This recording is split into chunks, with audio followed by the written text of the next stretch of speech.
So, hi guys! Good evening. So, ngayon guys, magbibigay lamang ako ng point of view dito sa isa sa mga pinag-uusapan ngayon dito sa community ng Kalingap, ang note or post ni Miss Ria, na kapatid mismo ni Joy, na ako mismo hindi makapaniwala na masasabi niya ito dahil nakikita ko naman yung suporta niya kay Joy, kay Kalinga Prab or sa Kalinga Prab mismo. Pero sa totoo lang, hindi ako makapaniwala na masasabi niya na katulad ng sinabi niya dyan, dami mo na namang rules, kurakot. This is so sad if ever na patungkol ito kay Kalinga Prab. Although, dininay ito at kisyo sa politics. Kayo na mismo humusga dyan kung sa politics ba or para kanino ito. Ngayon, after ng live ni Kuya July kanina, si Kalinga Prab ay nag-message mismo kay Kuya July na grabe ito. Ayan. So makikita nyo yung binilogan ko, yun yung note ni Ria, ni Miss Ria. So yung word na sinabi ni Kalinga Prab dyan na grabe ito, so it means nasaktan siya. 'Di ba? Sa palagay ko lang na kumbaga hindi niya iniisip ito na sa politics. Kumbaga naisip ni Kalinga Prab na para sa kanya, 'di ba? Correct me guys if I'm wrong sa pag-intindi ko dito sa sinabi ni Kalinga Prab. Dagdag pa niya, pinangalanan niyo po pinangalanan niyo po kung sino nagsabi. Dapat dyan pinangalanan. Okay. So, sa unang reaction kasi ni Kuya July sa live niya mismo, ay hindi po siya naglapag or hindi po siya nagbigay ng pangalan kung sino itong nag-post ng ganyan. Pero dahil na rin sa maraming mga Kalinga fans, ay ito ay napag-alaman na natin na kapatid nga ni Joy, si Miss Ria. So, ayun na nga, kung mababasa nyo dyan, sabi ni Kalinga Prab, dapat pinapangalanan. So, masasabi ko talaga, masama ang loob ni Kalinga Prab kay Miss Ria ngayon.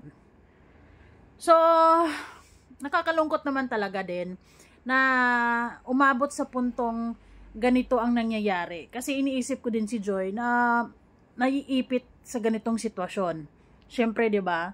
Kumbaga si Joy bilang beneficiary ni Kalinga Prab versus pamilya niya versus Kalinga Prab, it's hard for her na maipit sa ganitong sitwasyon. Sana si Miss Ria ay dapat naman, kumbaga suporta na lang sana.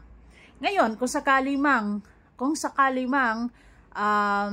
kay Kalinga Prab ito ay kailangan maglapag siya ng ebidensya dyan kung ano ba ang kung bakit niya nasabi na kurakot. Kasi for Kalinga Prab, yung word na kurakot is sobrang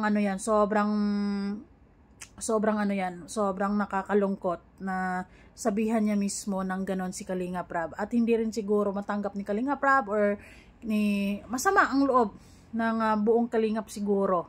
Hindi siguro, yes. Although sinabi sa political yan, pero walang naniniwala kasi dyan na sa political yan kasi so far naman parang wala naman siyang nasi-share about sa mga politics. And kung usaping politics, hindi naman yung rules, parang batas naman yung sa politics. At sa politics wala namang mga rules. Nagkataon din kasi na nagbaba or usap-usapan kasi dito sa Kalingap din yung mga bagong rules na ganon. So, I hope na may paliwanag to ni Miss Ria kung paano nangyari yan, or may paliwanag niya yan kay Kalinga Prab or kay Joy kung ano bang ibig sabihin niyang sinabi niya dyan. Dahil dito, sa pagkakaintindi ko mismo, sa message na yan ni Kalinga Prab kay Kalingap, kay Kuya July, kumbaga parang hindi siya naniniwala na sa politics ito. Grabe ito. 'Di ba? So it means nalungkot siya. Sobra hindi siya makapaniwala na masasabi ng ate pa mismo ni Joy na akala naman natin, 'di ba, na sumuporta ang pamilyang ito, 'di ba? So how come na umabot nga dito sa usaping ganyan, nakakasad naman.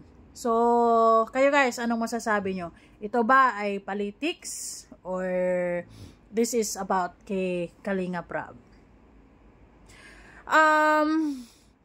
Bakit naman masyadong masama tong note na to ni Miss Ria sa totoo lang, kasi para bang nakalimutan niya lahat na yung Kalingap mismo ang naniniwala sa kanila nung mga panahong walang-wala pa. Although hindi natin to sinusumbat, pero pinapaalala lang natin na yung mga sponsors ngayon na meron sila na sinasabing nagpapaaral ay nakilala sila because of Kalinga Prab. Although hindi yan big deal or hindi yan inaano ni Kalinga Prab, kasi kaya nga din niya pinupush yung love team para kay Joy, para sa Mikris, kay Jomcar, or sa Edsy. Kasi yun naman talaga ang habol ni Kalinga Prab, ang magkaroon sila ng sponsors. Isa rin din kasi yan na makatulong sa kanya para matulungan din yung beneficiaries niya. At tulad ng sayo, Miss Ria, kapag-aral ka ngayon dahil na rin sa mga sponsors because of everything what's happening dito sa Kalingap. 'Di ba? Sana hindi umabot sa ganitong level ang sinasabi mo, kasi kahit sino naman ang lulugar, kung sino naman ang nasa sitwasyon ni Kalinga Prab, sasama talaga. At hindi isipin ni Kalinga Prab ay politics ito. 'Di ba? And knowing parang hindi ka naman masyadong active siguro sa politics, at wala din talagang maniniwala na politics 'yan. Kasi kumbaga nataon talaga. Well, I hope na mapanindigan mo talaga yang sinasabi mo na for the politics yung note mo, and then may paniwala mo kay mapaliwanag mo kay Kalinga Prab or kay Joy mismo. Kasi parang it's giving contradicting, kasi na andyan yung kapatid mo sa Kalingap, and then parang sa ngayon hindi ko na masasabi nakasuporta ka kasi sa ganyang sinasabi mo. 'Di ba? So nakakalungkot lang na humantong sa ganito. Sana hindi maapektuhan si Joy sa mga nangyayari ngayon. Although for sure nalulungkot siya kasi syempre magkapatid, magkapamilya, and then versus Kalinga Prab. 'Di ba? So paano hindi ko actually alam kung paano mo rin harapin ang buong Kalinga. Lalo na si Kalinga Prab or si Kuya Val or si Ate Edna. 'Di ba? So ayun. Basta nalulungkot lang ako na humantong sa ganyang parinigan, sa ganyang, kasi kung si Kalinga Prab ay sinasabi niyang grabe ito, ibig sabihin nasaktan siya. Ibig sabihin kumbaga yung nabasa niyang note nandiyan na galing sa'yo, yun, Rob forwarded this in image, malungkot siya. Kumbaga hindi siya makapaniwala na ikaw galing sa'yo ang mga ganyang sinasabi na yan.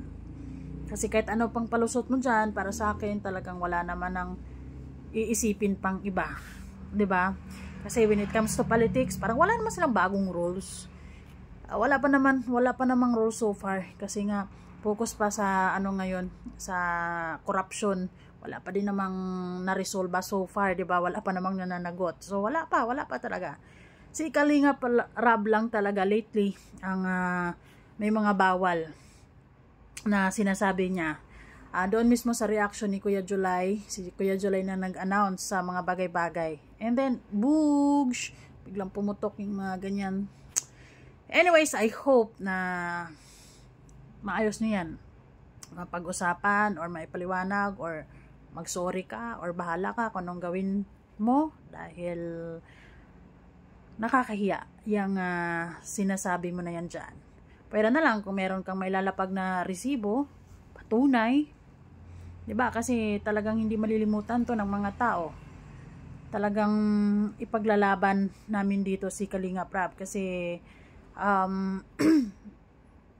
masama yung sinasabi mo eh. Kumbaga yung kurakot na sinasabi mo parang hindi, yung kurakot nga word parang hindi ka mapagkatiwalaan eh, 'di ba? So sad.